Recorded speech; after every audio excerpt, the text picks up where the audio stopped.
Hello everyone, जय जगन्नाथ समस्त को। आज ये वीडियो रे मु तुमको प्रीवियस ईयर क्वेश्चन रो जलवाटा देखिबी केमिति प्रीवियस ईयर क्वेश्चन ओपीएससी आ यूपीएससी रे भी केमिति गोटे बड़ फैक्टर प्ले करूची सेटा जानिबो। कारण बिना प्रीवियस ईयर क्वेश्चन रे तमे ओपीएससी हो कि यूपीएससी हो एग्जाम क्लियर करिया होची बहुत कष्ट। और चलो स्टार्ट करिया प्रीवियस ईयर क्वेश्चन देखिया केमिति कोन ओपीएससी रे आस्थिला। देखो ये जो क्वेश्चन आसला देखो मैं तुमको टिके रो देखो 2024-25 रे G20 बाबद आमर ओपीएससी रे गोटे क्वेश्चन आसला। यहाँ हूँ बहुत टफ क्वेश्चन, माने बहुत पिला स्किप ही कर देते क्वेश्चन, बहुत पिला स्किप कर देते, बहुत पिला भूल मारी थे, मान बहुत कम चांस पिला आज ठीक करार। पचार जावा which of the following statement about G20 is not correct. Statement दे दी G20 वाज एस्टाब्लिश्ड इन 1999। तापरे यूएसए होस्ट करथिला 2008 रे G20। तापरे G20 रो प्रेसिडेंसी रोटेट हुए। Child is a member of G20। तुम जो G20 देखी नथिबो आंसर केमि ठीक करिवो। आ G20 देखो प्रीवियस ईयर क्वेश्चन एटा तुमको गोटे सैंपल देखौछु। एमिति G20 रे आहुरी 15-18टा क्वेश्चन यूपीएससी रे आसी जाइछि पूरा सेम। देखो स्टेटमेंट रिपीट ये देखो यूपीएससी रे देखो कौन पचार which one of the following statement about the G20 is not correct पचार। ये देखो नॉट करेक्ट ता माने इट वाज फाउंड इन 1999 माने एटा ठीक अछि, एटा ठीक अछि ता माने। तापरे G20 summit is held annually under the leadership of A rotating presidency ता माने ये भी ठीक अछि। तापरे G20 members represent around 85% of the global GDP ये भी ठीक अछि। ये देखो गोटे स्टेटमेंट दे देला जे G20 20टा कंट्री को लेकिन गठन होती किंतु G20 रे 20टा कंट्री ना कहीं G20 रे गोटे यूरोपियन यूनियन बोली गोटे अच्छी। तो यूरोपियन यूनियन हूँ तो गोटे कंट्री नुह, यूरोपियन यूनियन रे भी बहुत गुड़े कंट्री अच्छा। तेणु ये स्टेटमेंटटा भूल। तो ये आम कौन जान ये जान हाँ तो यू आम कौन जान तो ये फाउंडेड देखो 1999 सेम 99 सेम देदेला। तापर दी president G20 rotate every year हुए ये भी देदेला तामाने आमर ये पचार नॉट करेक्ट। तो आमर ए सी तो ठीक है गला।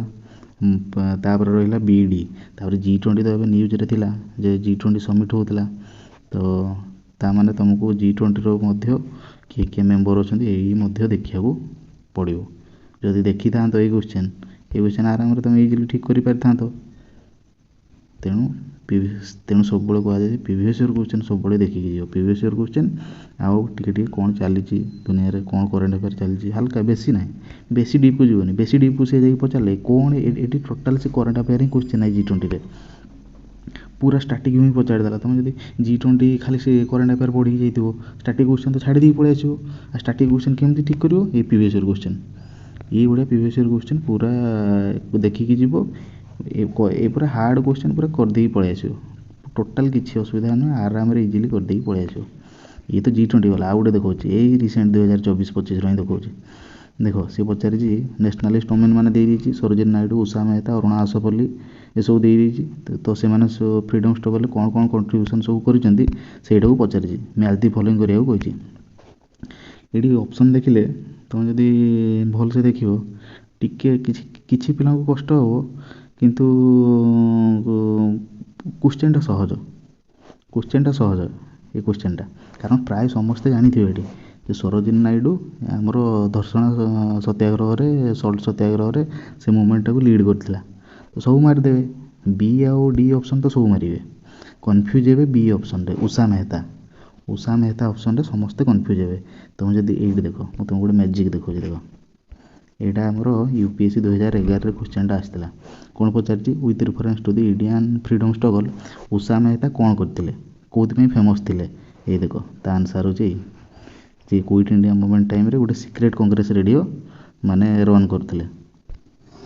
ये देखो मैजिक बी उषा मेहता ए सिक्रेट कांग्रेस रेडियो ऑपरेट करते क्विट इंडिया मूवमेंट टाइम रे 4 ऑप्शन ताने कौन है बी4 होगा बी4 है माने कौन होगा तो बी आंसर आठ भाबार कौन अच्छे सीधा बी आंसर माने खाली तुम जब यही क्वेश्चन भी जानी था उषा मेहता कौन कर प्रीवियस ईयर क्वेश्चन तुम ये क्वेश्चन ये कष्ट क्वेश्चन तुम पूरा easily 2 second hardly 5 second solve कर दे पड़े आसता टोटाल टाइम लगे था।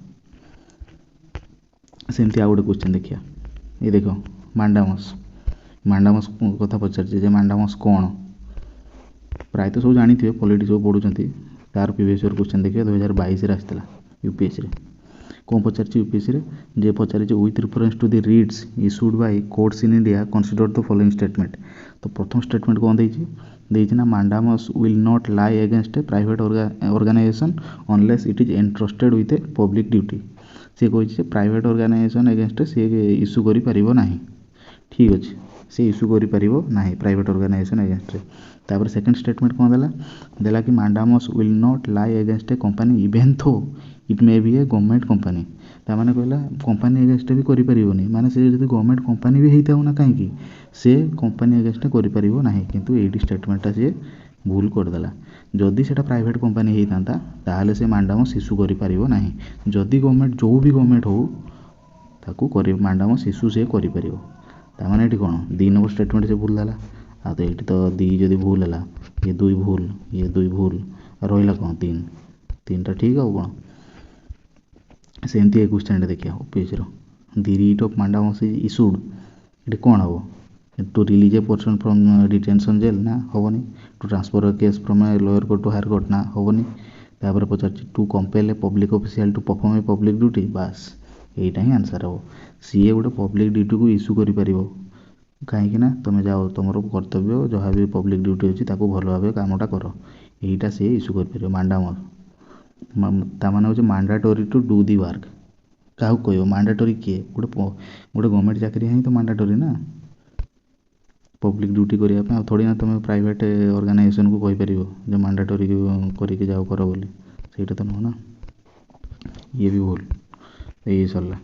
ମାନେ ଦେଖ କେତେ ସହଜରେ, ମାନେ ତୁମେ ଯଦି ପ୍ରିଭିୟସ୍ ଇୟର୍ କ୍ୱେଶ୍ଚନ୍ଟା କରିଥାନ୍ତ ମାନେ କେତେ ଇଜିଲି ତୁମେ ଏ କ୍ୱେଶ୍ଚନ୍ ଗୁଡ଼ାକୁ 2 ସେକେଣ୍ଡରେ ମାରିଦେଇକି ପଳେଇ ଆସିଥାନ୍ତ। ତାପରେ ଆଉ ଗୋଟେ କ୍ୱେଶ୍ଚନ୍ ଦେଖିବା। ଇଏ ତ କିଛି ନୁହଁ, ଇଏ ତ ତୁମ କନସେପ୍ଟ ବୁଝିକି ଇଏ ଦେଖ। ଆଉ ଗୋଟେ କ୍ୱେଶ୍ଚନ୍ ମ୍ୟାଜିକ୍, ଏଇଟା ହେଉଛି magic. With reference to the food chains, ଏଇଟା 2023ରେ ପଚାରିଥିଲା। ୱିଥ୍ ରିଫରେନ୍ସ କ୍ୱେଶ୍ଚନ୍ଟା ପଢ଼। With reference to the food chains in ecosystem which of the following kinds of organism are decomposer. ସେ ପଚାରିଛି ଯେ ଏଇ ଭାଇରସ୍ ଫଞ୍ଜି ବ୍ୟାକ୍ଟେରିଆ ଭିତରୁ କେଉଁଟା ଡିକମ୍ପୋଜର୍ ବୋଲି କୁହାଯାଏ। ଆଉ ୟାର ଆନ୍ସର୍ ଜାଣିଥାଉ, ଭାଇରସ୍ କେବେ ଡିକମ୍ପୋଜର୍ ନୁହଁ, ଫଞ୍ଜି ଆଉ ବ୍ୟାକ୍ଟେରିଆ ହେଉଛି 2ଟା ଡିକମ୍ପୋଜର୍। ଏଇଟା ଜାଣିଥାଉ। ତେଣୁ ଏ ଷ୍ଟେଟମେଣ୍ଟର ଆନ୍ସର୍ ବି ହେବ। ଭାଇରସ୍ କେବେ ବି ଡିକମ୍ପୋଜର୍ ନୁହଁ। ଦେଖ ସେମ୍ କ୍ୱେଶ୍ଚନ୍ 2013ରେ ଆସିଥିଲା। ତୁମେ ଯଦି ପ୍ରିଭିୟସ୍ ଇୟର୍ କ୍ୱେଶ୍ଚନ୍ ଦେଖିଥାନ୍ତ ପୁରା word to word copy paste. OPSC ପୁରା କପି ପେଷ୍ଟ କରିଛି। ଦେଖ with reference to same which of the following decomposer virus fungi bacteria. ମାନେ ଭାବ 2 ସେକେଣ୍ଡରେ ଏ କ୍ୱେଶ୍ଚନ୍ଟା ହେଇଥାନ୍ତା। ତୁମେ ଯଦି ଏଇଟା ପ୍ରିଭିୟସ୍ ଇୟର୍ କ୍ୱେଶ୍ଚନ୍ କରିଦେଇକି ଦେଖିଦେଇକି ଯାଇଥାନ୍ତ, ପୁରା କପି ପେଷ୍ଟ କ୍ୱେଶ୍ଚନ୍ 2023ରେ ଆସିଛି ଓପିଏସ୍ସି। 2023ରେ ଆହୁରି କପି ପେଷ୍ଟ କ୍ୱେଶ୍ଚନ୍ ଆସିଛି, ମୁଁ ତୁମକୁ ଦେଖାଉଛି। ଏ ଦେଖ 44 ନମ୍ବର କ୍ୱେଶ୍ଚନ୍ ପେଜ୍ରେ କ'ଣ ପଚାରିଛି? In the grassland trees don't replace the grasses as a part of an ecological succession because of. କାହିଁକି ସେ କହୁଛି ଗ୍ରାସଲ୍ୟାଣ୍ଡରେ କାହିଁକି ଟ୍ରି ଗୁଡ଼ା ଗ୍ରାସ୍କୁ ରିପ୍ଲେସ୍ କରିପାରିବ ନାହିଁ, କାହିଁକି? ୟାର ଆନ୍ସର୍ କ'ଣ ହେବ? ଇଏ ତୁମେ ଯଦି ପ୍ରିଭିୟସ୍ ଇୟର୍ ଦେଖିନଥିବ ଏ କ୍ୱେଶ୍ଚନ୍ଟା କନଫ୍ୟୁଜ୍ ହେବ। ହଁ ଇନସେକ୍ଟ ବି ହେଇପାରେ, ସନଲାଇଟ୍ ବି ହେଇପାରେ, ୱାଟର ଲିମିଟ୍ ବି ହେଇପାରେ, କନଫ୍ୟୁଜ୍ ହେବେ ପିଲା। ତୁମେ ଯଦି ପ୍ରିଭିୟସ୍ ଇୟର୍ କ୍ୱେଶ୍ଚନ୍ ଦେଖିଥାନ୍ତ, ଦେଖ ୟାର magic same question word to word repeat. ୟାର ଆନ୍ସର୍ ସି ହେବ, ୱାଟର ଫାୟାର, ୱାଟର ଲିମିଟ୍ ଆଉ ଫାୟାର। ଏଇଟା କ'ଣ କଷ୍ଟ କୁହ? ତୁମେ ଯଦି ପ୍ରିଭିୟସ୍ ଇୟର୍ କ୍ୱେଶ୍ଚନ୍ ଦେଖିଥାନ୍ତ କ'ଣ କଷ୍ଟ? ଏଇ ଗୋଟେ ଟୋଟାଲ୍ 2 ସେକେଣ୍ଡର କ୍ୱେଶ୍ଚନ୍ ଏଗୁଡ଼ା ପ୍ରିଭିୟସ୍ ଇୟର୍ କ୍ୱେଶ୍ଚନ୍, ତେଣୁ ଇମ୍ପୋର୍ଟାଣ୍ଟ। ଏଇଠି କ'ଣ ପଚାରିଛି? ଏଇଟା ସହଜ କ୍ୱେଶ୍ଚନ୍ଟା କରିଦେବେ ପିଲା।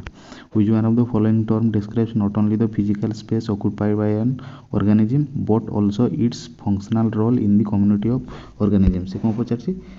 ଫଙ୍କସନାଲ୍ ରୋଲ୍ଟା ପଚାରିଛି। ସବୁବେଳେ ଜାଣିଥାଏ ଫଙ୍କସନାଲ୍ ରୋଲ୍ ଯଦି ପଚାରିଲା ଇକୋଲୋଜିକାଲ୍ ନିଚ୍, ଏଇଟା ହିଁ ଆନ୍ସର୍ ହେବ। ଆଉ ଟୋଟାଲ୍ ଆନ୍ସର୍ ହେବନି, କିଛି ଭାବିବାର ନାହିଁ। ଫଙ୍କସନାଲ୍ ରୋଲ୍ ଯଦି ପଚାରିଦେଲା, ଗୋଟିଏ ୱାର୍ଡ଼ ଦେଖିବ ଫଙ୍କସନାଲ୍ ରୋଲ୍, ସିଧା ନିଚ୍ ଯେଉଁଠି ଲେଖା ହେଇଥିବ ସେଇଟା ମାରିବ। ଦେଖ ସେମ୍ କ୍ୱେଶ୍ଚନ୍ 2013। ସିଏ ବି ଓପିଏସ୍ସି କ'ଣ କରୁଛି? ପରିଶ୍ରମ ଟୋଟାଲ୍ କରୁନି, ବାହାର କରିଦେଉଛି ପ୍ରିଭିୟସ୍ ଇୟର୍ କ୍ୱେଶ୍ଚନ୍ 15 ବର୍ଷର ଖଣ୍ଡେ, 10-12 ବର୍ଷର। ବାସ୍ ଯାହା ଅଛି copy paste, word to word copy paste କରିଦିଅ। ବାସ୍ କଷ୍ଟ କରିବାର ନାହିଁ। ପିଲା ଯିଏ ପଢ଼ିନଥିବ ସେ ହଇରାଣ ହେବ, ଯିଏ ପଢ଼ିଥିବ 2 ସେକେଣ୍ଡ ମାରିଦେଇକି ପଳେଇ ଆସିବ। ଆଉ କ'ଣ? ଏଇଥିପାଇଁ କଟକଟା ଯାଉଛି ଅଧିକା। ଆଉ ଯିଏ ପ୍ରିଭିୟସ୍ ଇୟର୍ କ୍ୱେଶ୍ଚନ୍ ଦେଖୁନି ଆଉ ସିଏ ଆଉ କ'ଣ ସ୍କୋର୍ କରିବ? ସେମାନେ ଖାଲି ଯେଉଁମାନେ ପ୍ରିଭିୟସ୍ ଇୟର୍ କ୍ୱେଶ୍ଚନ୍ ଦେଖୁଛନ୍ତି ସେମାନେ ସହଜରେ 2 ସେକେଣ୍ଡ ମାରିଦେଇକି ପଳେଇ ଆସୁଛନ୍ତି। ଆଉ କ'ଣ? ତେଣୁ ଏଇଠୁ ଜାଣିପାରିଲ ତ ଯେ ପ୍ରିଭିୟସ୍ ଇୟର୍ କ୍ୱେଶ୍ଚନ୍ର ଇମ୍ପୋର୍ଟାନ୍ସଟା କେତେ। ତେଣୁ previous year question is your friend, ଆଉ କେହି ନୁହଁ। ତୁମେ କୋଚିଂ ଇନଷ୍ଟିଚ୍ୟୁଟ୍ରେ ଯେତେ ବି ଟେଷ୍ଟ ସିରିଜ୍ ଜଏନ୍ କର, ସିଏ ତୁମର ରିଭାଇଜ୍ କରିଦେବ।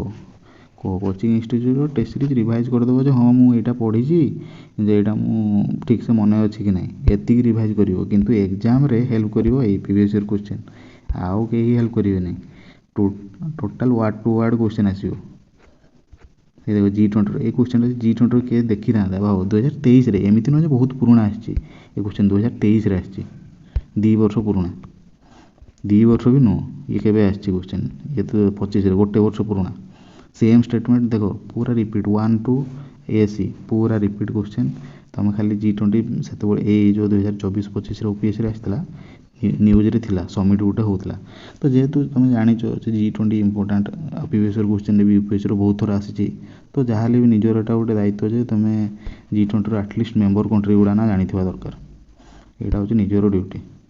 ତେଣୁ ପ୍ରିଭିୟସ୍ ଇୟର୍ କ୍ୱେଶ୍ଚନ୍ ସମସ୍ତେ ଦେଖ। ଆଉ ଯଦି ଯିଏ ବି ପ୍ରିପାରେସନ୍ ଷ୍ଟାର୍ଟିଂ କରିନାହାନ୍ତି, ସେମାନେ ପ୍ରିଭିୟସ୍ ଇୟର୍ କ୍ୱେଶ୍ଚନ୍କୁ ଫଲୋ, ରିଭର୍ସ ଇଞ୍ଜିନିୟରିଂ ପା, ତୁମେ ପ୍ରିଭିୟସ୍ ଇୟର୍ କ୍ୱେଶ୍ଚନ୍ ଦେଖ, ଯେଉଁଟା ଇମ୍ପୋର୍ଟାଣ୍ଟ, ଯେଉଁ ଥିମ୍ଟା UPSC ପଚାରିଛି, ବାସ୍ ସେଇ ଥିମ୍ରୁ ତୁମେ ଷ୍ଟାର୍ଟିଂ ପଢ଼ି ଯାଅ। କାରଣ ସମୟ ନାହିଁ ବେଶୀ ପ୍ରିଲିମ୍ ପାଇଁ। ଆଉ ତୁମେ ଖାଲି ଷ୍ଟାର୍ଟିଂ ବସିକି ପଢ଼ୁଥିବ, ପ୍ରିଭିୟସ୍ ଇୟର୍ କରିବନି, ହଇରାଣ ହେବ। ଏକ୍ଜାମ୍ରେ ଏମିତି କନଫ୍ୟୁଜ୍ ହେବ। ଜଣେ ଯଦି ଏଇ ଦେଖ ମାଣ୍ଡାମସ୍ ପ୍ରିଭିୟସ୍ ଇୟର୍ କରିକି ଯାଇଥାନ୍ତା, ସିଧା ସେ ସି ମାରି ଦେଇକି ପଳେଇ ଆସିଥାନ୍ତା, ଆଉ ଭାବିନଥାନ୍ତା କିଛି। ତେଣୁ ପ୍ରିଭିୟସ୍ ଇୟର୍ କ୍ୱେଶ୍ଚନ୍ ପିଲାମାନେ କର। ଆଉ ଯଦି ଦରକାର ହେବ, ମୁଁ ଆହୁରି ଇଏ ତ କିଛି ନୁହଁ, ମୁଁ ତ ଅଳ୍ପ ଦେଇଛି, ଏଠି ସାମ୍ପୁଲ୍ ମାତ୍ର ଦେଇଛି। ପଲିଟିର line by line UPSC previous year question ଆଉ ଲକ୍ଷ୍ମୀକାନ୍ତର ରିପିଟ୍ ହୁଏ। ତେଣୁ ପ୍ରିଭିୟସ୍ ଇୟର୍ କ୍ୱେଶ୍ଚନ୍କୁ ବେସ୍ କରିକି ପଢ଼ାପଢ଼ି କର। ଏକ୍ଜାମ୍ ନିହାତି ଏଥର ଭଲ ହେବ। ଆଉ ଏଥର ଭଲ ବି ପୋଷ୍ଟ ଟିକେ ଅଧିକା ବାହାରିଛି ଆଗ ଅପେକ୍ଷା। ଚେଷ୍ଟା କର ଏକ୍ଜାମ୍ଟା କ୍ଲିୟର୍ କର। ହଉ ଠିକ୍ ଅଛି, ଧନ୍ୟବାଦ, ଥ୍ୟାଙ୍କ ୟୁ।